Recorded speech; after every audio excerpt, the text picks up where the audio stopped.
Clearness అది కూడా చెప్తున్నాను మీకు. ఓకేనా? So anything L to ask anyone? మీరు ఎవరైనా ఏమన్నా అడగాలనుకుంటున్నారా? మీ ఏమైనా క్వశ్చన్స్ ఉన్నాయా మీ దగ్గర నుంచి? కెన్ ఐ పాస్ దీని నుంచి ఏమైనా అడగాలనుకున్నా మీరు డైరెక్ట్ గా నా దగ్గరకు వచ్చి మాట్లాడచ్చు. ఓకేనా? Thank you. ఇంకొక చిన్న విషయం, లైక్ ఇప్పుడు చెన్నైలో బ్లింకిట్ ఐడియా ఉందండి. వెళ్ళడానికి మాకు హైదరాబాద్ లొకేషన్ దగ్గరకు ఉన్నాయి, మాకు రిలేషన్స్ ఉన్నారు. హైదరాబాద్ కూడా ఈ ప్యాక్ ఉంది. ఈ ప్యాక్ అంటే శ్రీ సిటీలోనే ఉంటుంది ఈ ప్యాక్. సో దీనికి వచ్చేసి ఏంటంటే మీరు ఎన్ని ఓటీస్ చేస్తే అంత అమౌంట్ వస్తుంది. నార్మల్ గా ప్యాకేజ్ వచ్చేసి 19,500 ఉంటుంది వితౌట్ పిఎఫ్ ఈఎస్ఐ.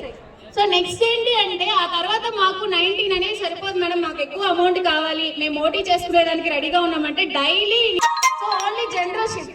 అక్కడ షిఫ్ట్ అంతా అంటే ఏమి రొటేషనల్ షిఫ్ట్స్ అంతా ఏమి ఉండవు, జనరల్ షిఫ్ట్ మాత్రమే ఉంటుంది. ఆ షిఫ్ట్ లో మీరు ఓటీస్ చేసుకుంటే అది 25, 26 కూడా వస్తుంది. సో మీరు ఎంత వర్క్ చేసుకుంటే అంత శాలరీ గెయిన్ చేసుకోండి ఓన్లీ ఫర్ ఈ ప్యాక్. అండ్ బ్లింకిట్ మీకు ఐడియానే ఉంటుంది, ఫ్లిప్కార్ట్, అమెజాన్ ఎలా ఉంటుందో వేర్ హౌస్ అలాగే ఉంటుంది.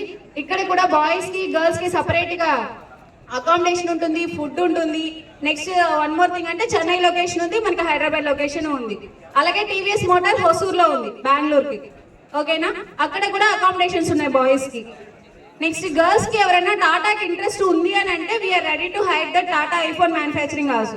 మిమ్మల్ని గైడ్ తీసుకుంటాం, but it will take only 2 weeks or 3 weeks time.